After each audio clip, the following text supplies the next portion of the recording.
J'ai été première dauphine de mon pays, que je vais taire le nom, sinon je serai très vite reconnue. J'ai été donc à Dubaï pour la première fois avec une amie qui a l'habitude d'y aller.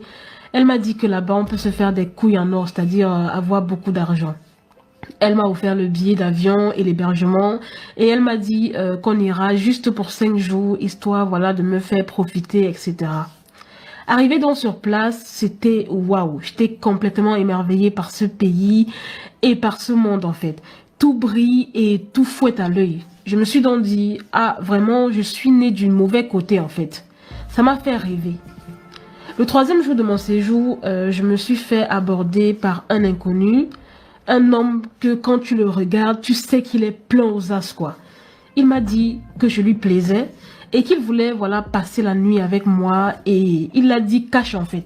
Il m'a également dit que il me payerait ça en échange d'une journée shopping dans des boutiques de mon choix et une forte somme d'argent dont je vais taire le montant. Étonnée donc de sa proposition, voilà, j'en parle à mon amie et elle me dit qu'ici à Dubaï, c'est comme ça. Mais d'après elle, je ne devais rien craindre parce que je devais penser à tous les sacs, tous les accessoires de marque, etc. que je pouvais avoir en une seule journée et sans compter la grosse somme d'argent que j'aurais eu en échange de juste une... J'ai donc fait l'erreur d'accepter cet échange.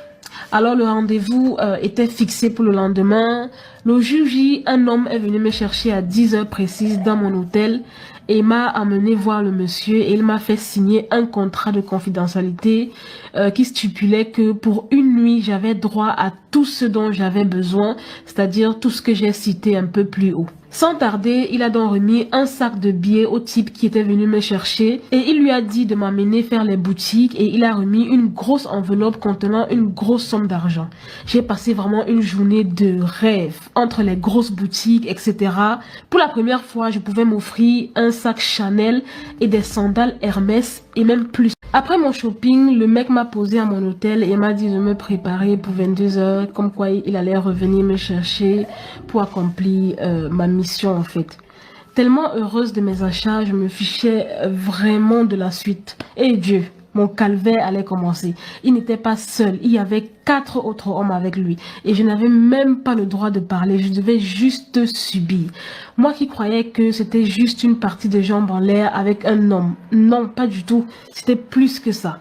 Et j'étais leur objet de niasse, comme leur objet d'expérience en fait. Je devais juste subir. Ils m'ont pris dans tous les orifices. Ils ont mis des objets en moi et ils m'ont étouffé avec leur bangala jusqu'à vomissement.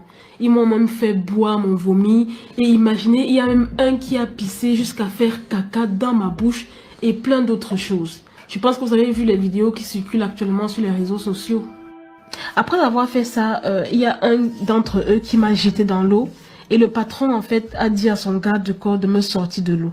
Il m'a donné une grande serviette pour me couvrir. J'étais vraiment en pleurs. J'avais très mal partout et mon derrière saignait. Après tout ça, ils m'ont posé à mon hôtel vers 4 heures du matin dans un état vraiment piteux. Même moi, j'avais pitié de moi-même. Mon amie est venue vers les 9 heures me trouver. Elle m'a trouvé dans cet état et elle m'a dit « Ma chère, ne t'inquiète pas, tu vas t'habituer. » Et elle aussi, elle était sur un bateau apparemment la nuit dernière comme moi. Je lui ai demandé pourquoi elle ne m'avait pas averti en fait sur ce qui allait se passer. Elle m'a dit que ce ne sont pas eux tous qui ont des pratiques étranges et qu'elle ne voulait pas simplement m'effrayer, voilà, au risque de refuser la proposition. En fait, j'étais choquée. Comment est-ce qu'elle a pu me faire ça? Je me suis sentie sale. J'ai perdu mon humanité. J'avais envie de mourir. Tout ce que j'ai acquis comme bien en échange de cette nuit me dégoûtait en fait. J'avais besoin d'en parler parce que personne en dehors de mon ami ne le savait.